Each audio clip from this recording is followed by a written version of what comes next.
Years ago, Dwayne opened Iron Flame, a high-end yet welcoming restaurant in Los Angeles, California.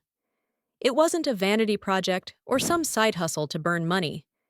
He poured his heart into it, perfecting the menu, hiring talented chefs, and creating a space where both everyday folks and Hollywood elites could enjoy a world-class meal without pretension. But Dwayne also knew something that not all business owners understood. No matter how successful a place looks on paper, the truth of it lives in the kitchens, in the break rooms, in the tired sighs of staff after a 14-hour shift. That's why, every few months, Dwayne would walk into Iron Flame not as a celebrity, but as a customer. No flashy entrances, no announcements, just a man in a hoodie and jeans, checking in on the business he built. Quietly. That Friday night, the place was buzzing. Dinner rush was in full swing. Servers darted between tables, balancing trays of sizzling steaks and cocktails. The air smelled of garlic butter and seared ribeye. Everything seemed perfect. But Dwayne had been in this business long enough to know appearances lie. He spotted the restaurant manager right away, a tall, rigid-looking man in a dark gray button-up shirt. He was standing off to the side, arms crossed, scanning the room like a hawk watching prey. Something about his posture felt off. Not just observant, controlling. As Dwayne made his way toward the bar, a soft, muffled sound caught his attention. It was coming from the side hallway near the kitchen. At first, he barely noticed it, but as he walked past, it became clearer. Someone was crying, not loud, not dramatic. The kind of crying you do when you're trying desperately not to fall apart. His steps slowed. He turned slightly. The break room door was ajar. Inside, he saw a young woman, head bowed, hands gripping the edge of a stainless steel counter like she was trying to keep herself upright.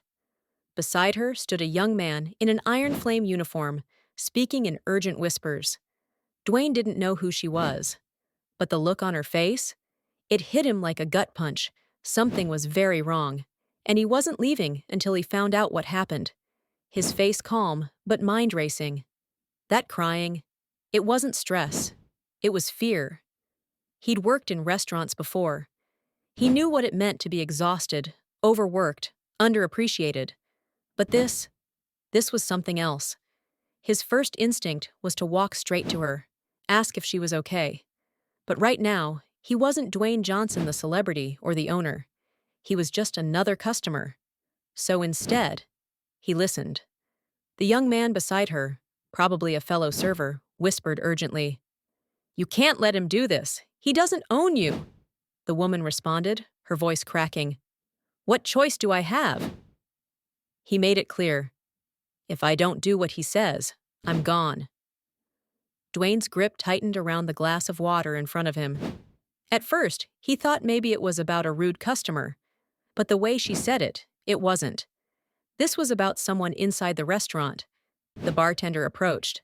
"What can I get you?" Dwayne offered a polite smile. "Just water for now, thanks." But he wasn't focused on drinks. His eyes darted to the manager, the tall guy in gray, still scanning the room like a predator. Then he noticed something else. The young man from the break room stepped out, walking back onto the floor. His jaw was clenched. His hands trembled slightly as he adjusted the notepad in his apron. He looked rattled. Dwayne stood and casually walked over to the server station. "Hey man, got a pen?"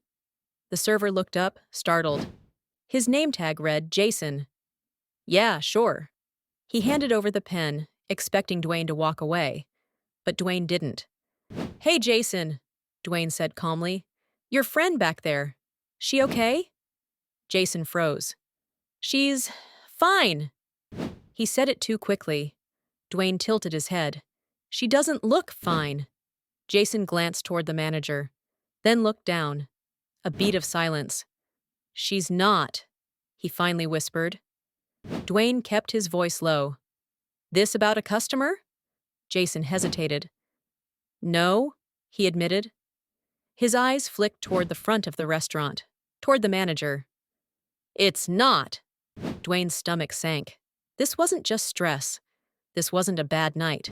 This was systemic. "How long has she worked here?" A little over a year. Does she like it here? Jason let out a hollow chuckle. She hates it, but she can't afford to leave. And that was the real problem.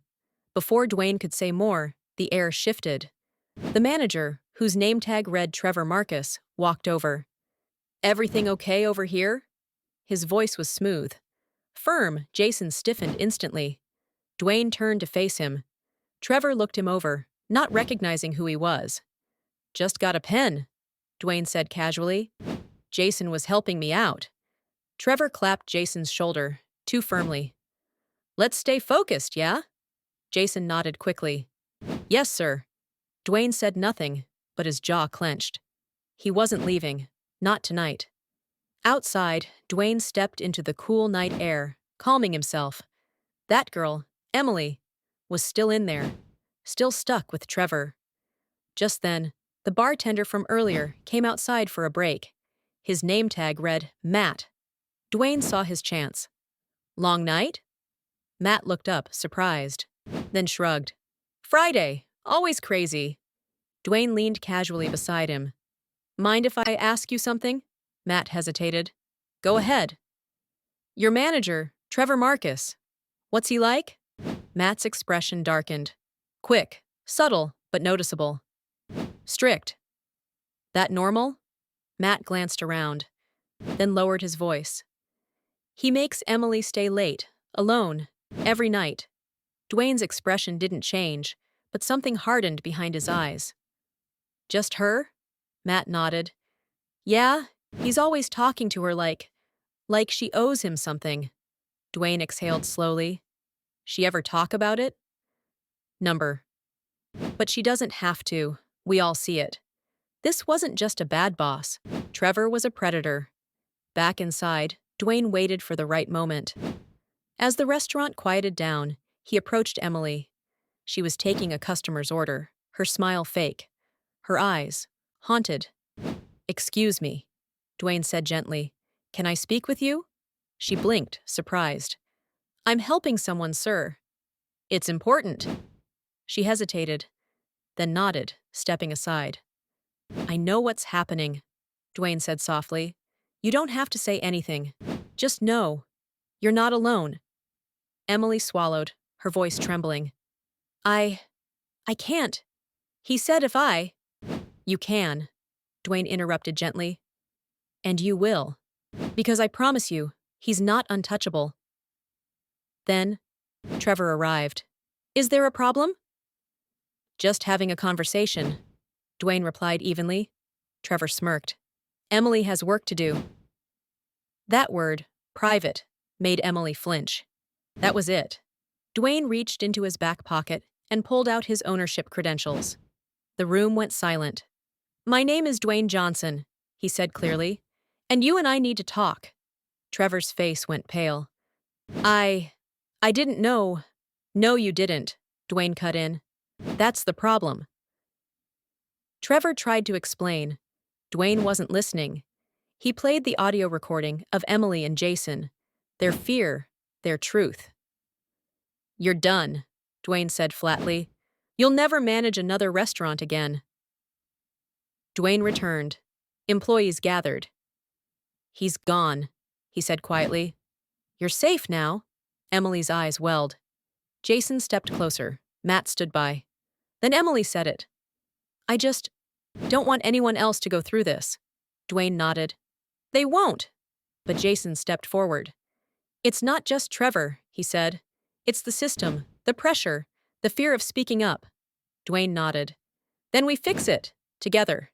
Emily's voice trembled. And if we speak up, will someone actually listen? Dwayne looked her in the eyes. I will. Dwayne sat in his car, watching the team walk out together. Emily, Jason, Matt, lighter, stronger. He sighed. One restaurant, one predator. But how many more were out there? Leadership isn't about power, it's about people. And tonight, he remembered why he built this place in the first place. Not for profits. For them.